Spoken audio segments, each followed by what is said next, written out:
Alright guys, welcome back to the channel. First of all, I just want to say thank you so much for all the feedback on last week's video about winterization. We were getting a lot of comments and everything about that, so we were excited to drop that video for you. So thank you for all the comments, the questions, and all that stuff. If you guys still have questions on winterizing or storage, let Nick and I know in the comments below or shoot us an email. On this week's episode, we're going to go over removing the jet pump and drive shafts, basically because we realized we went through our catalog of videos and noticed that we had videos on everything else except this particular part. So we wanted to go ahead and dive deep in and show you guys in detail how to remove your jet pump and drive shaft assembly.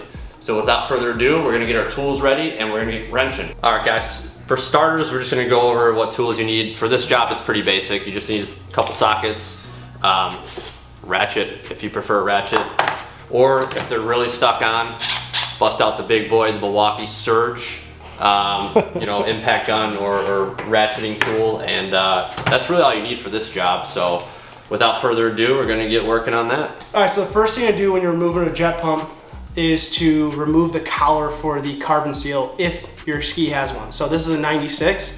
A 96 and up is gonna have a carbon seal, so it'll have like a collar on it. The 95 and below is gonna have a carrier bearing. So when you look in here, we'll show you what the collar looks like, but if you look into here and it has a carrier bearing, then you don't need to remove anything. You can remove your jet pump and the shaft will pull right out after you address the boot on the PTO. So, like I said, the first thing you want to do is you're going to come in here and you're going to remove the two wing nuts on the side of the actual cover. Okay, they're just plastic wing nuts, they're finger tight. There's washers with them, so don't lose the washers. Okay, so those are out of the way. You gotta tilt this plastic cover up, get it out of the splines. Okay, and then you're left with this. So if you see, there's a boot here, right?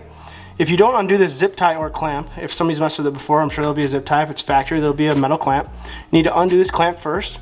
And then once you undo the clamp, you need to take your collar and you move it backwards until it slips off and you can address the C-clip around it that's holding it in. So, to show you better, we have a drive shaft that's out of the ski.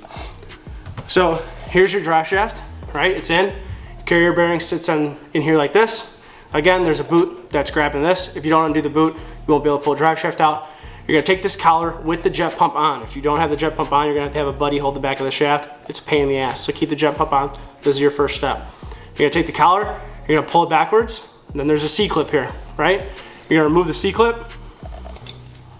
Once the C-clip's removed, and then your drive shaft is loose to come out, okay? Now obviously this is not gonna come out like this when you're inside a hull.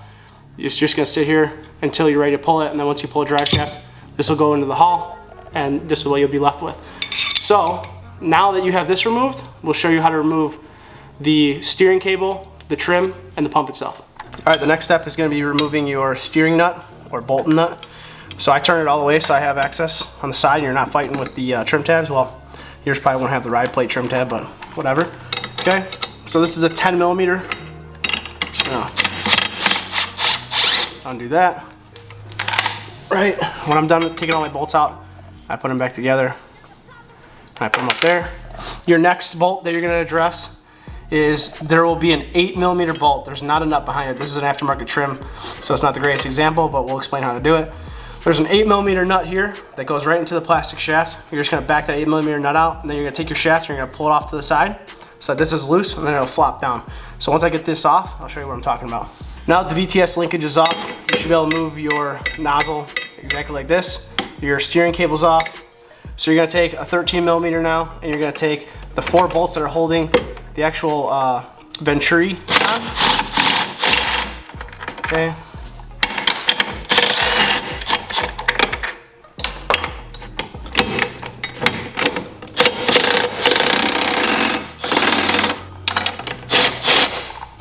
Okay, so now this whole assembly will come off. Like I said before, this is an aftermarket part, so you'll most likely not have this. If you do have this, it does not do anything for your performance or speed. So, I don't know, either keep it or get rid of it, whatever you want to do. Okay, so this is what you're left with. It's your whole nozzle assembly. You can check it if you want, see if there's any damage to it. Sometimes if it throws like a rock or something through here, it'll get chipped out, or maybe it has like a hairline crack that you never noticed before. These are super cheap. They're on eBay for like maybe 20, 30 bucks. So if there's any damage to any of this, just pick up a new one.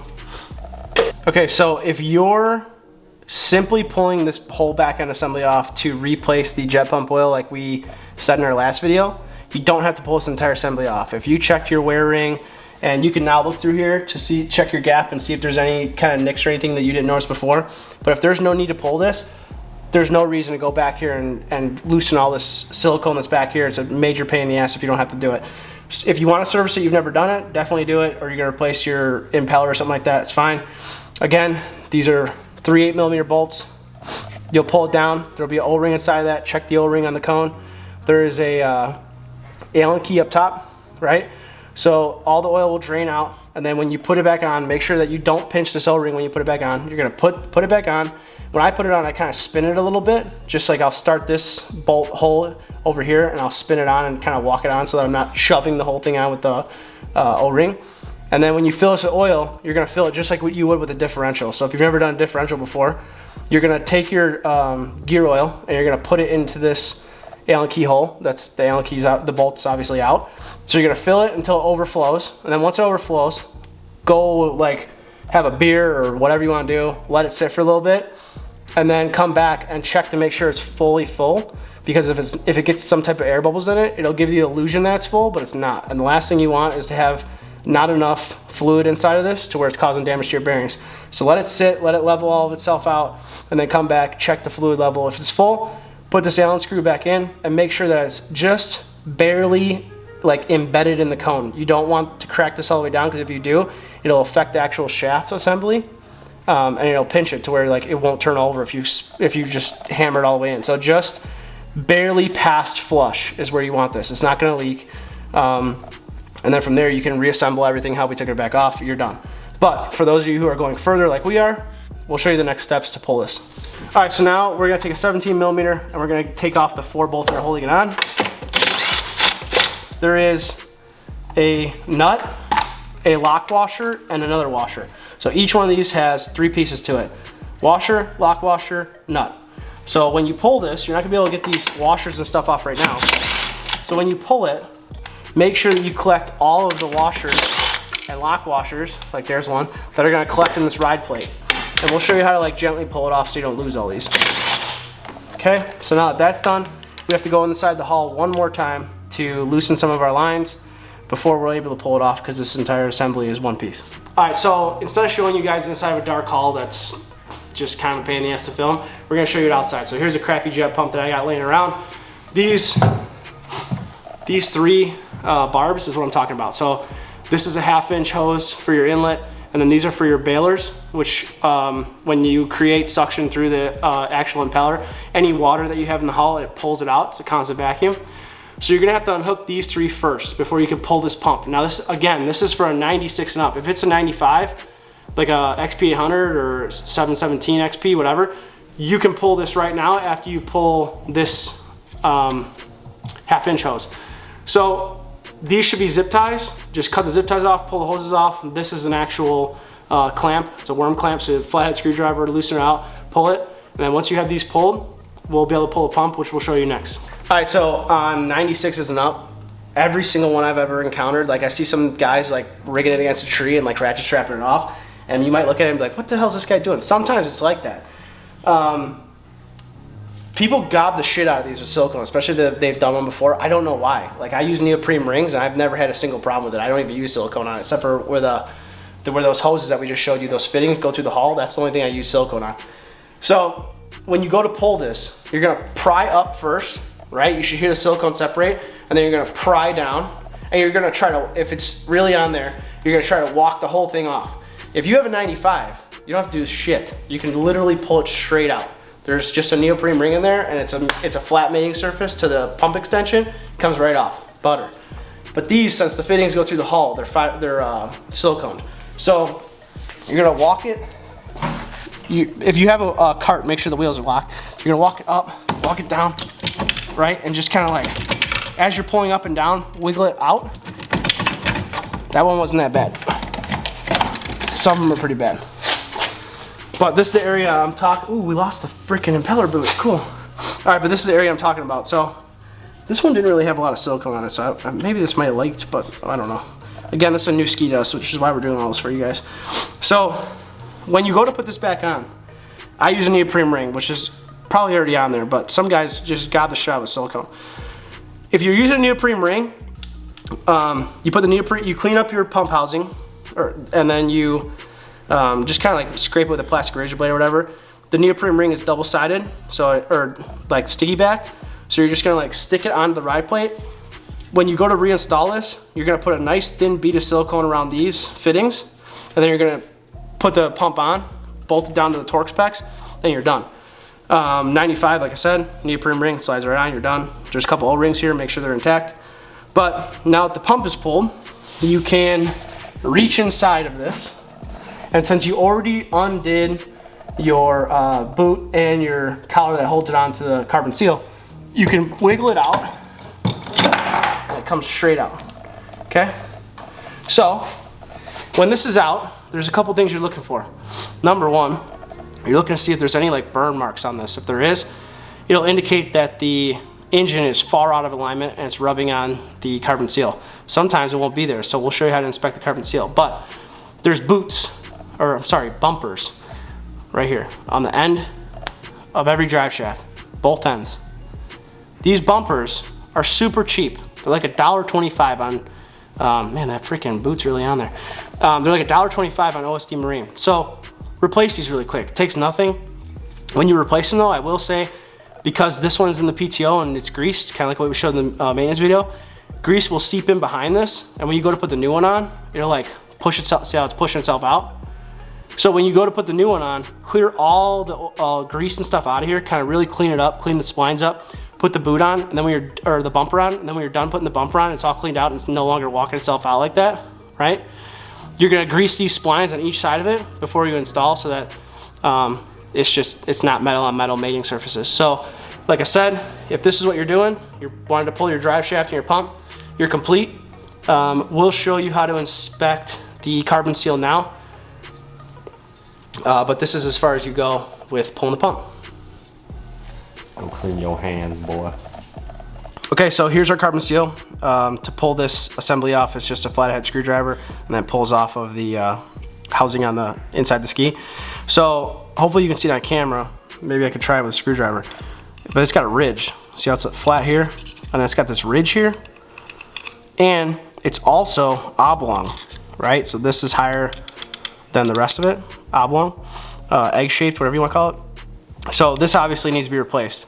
You also need to look inside, so you can see how the drive shaft has been wearing right here. This bottom has wear marks, and nowhere else on the carbon seal has wear marks. So that tells me right now that one of two things are out of line. Either the actual pump on the back was out of line, or the engine's out of line. So we would check the alignment of the engine right now. You need an alignment tool to check that.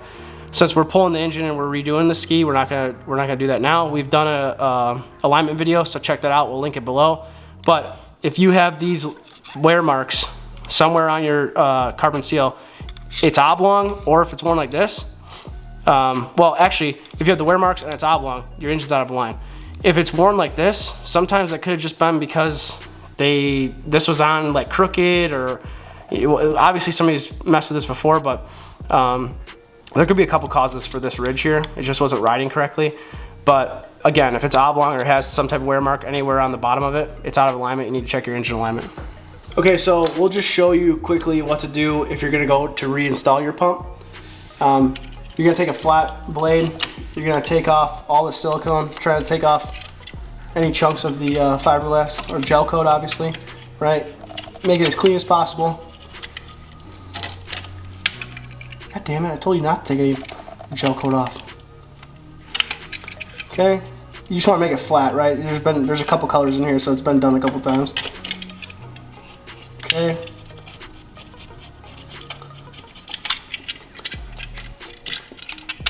And then this is your neoprene ring. So the neoprene ring, you can use a plastic blade for that, because it's a plastic pump housing. You don't want to gouge it up. So just take off one little tiny side, and then you should be able to just kind of walk it off like a sticker. Maybe not this one. So you need to clean this very, very well. Go in here and take a razor blade, scrape all of this old neoprene ring off, And then the new neoprene ring has double-sided sticky tape. So when you go to put it on, you're gonna start at the top, you're gonna make sure it's seated, and then you're gonna walk it around until it's all the way. Don't just slap it on like this, because if you slap it on like this, it's not gonna be seated right. You need to kind of stretch it out. So start at the top, walk it around, sticking it as you go. We'll clean this up really quick and I'll just show you very quickly how to put that neoprene ring on. So I have this all cleaned out. Everything's nice and flat. I took all the silicone that rides along this whole ridge. It's all out. The whole plate's perfectly even. So I pulled my double-sided tape off. I'm gonna stick it to the top first, right? And it goes right to the actual fiberglass. So I'm gonna walk it around, pressing it as I go so that it stays in place, okay? And then now you notice that this is kind of off. So that's not gonna matter right now. You just keep going right against the edge of that pump plate. Walking it all the way around. You might need to use 2 hands. Okay? Then once you have it where you want it, very firmly push it so it stays in place. What it is, huh? What's up? Alright, so your neoprene ring is in. So now when you look at your neoprene ring, you need to make sure that it's not protruding past and it's coming into where your pump tunnel's at. So this neoprene ring is perfectly installed. When you mate your new wear ring or whatever you're doing for the reason that you pulled your pump off, the wear ring has this ridge on it. This one's kind of worn out just because it's all wear ring. We're going to replace that. Like I said, we have a video, so we'll put the link in the bottom how to replace your wear ring. But it'll have a nice new edge on it. Actually, you know what? I have a new pump. I have a new wear ring. So I'll be able to show the peeps right now. Oh, stay tuned. We'll be right back. All right, so hopefully you can see it on camera. Can you see the ridge? Yes. Okay, so your new wear ring has a ridge, okay? Now you can tell, I'll do a little screwdriver thing. You can tell how high the ridge is, right? There's your flat part. Screwdriver gets stuck on it.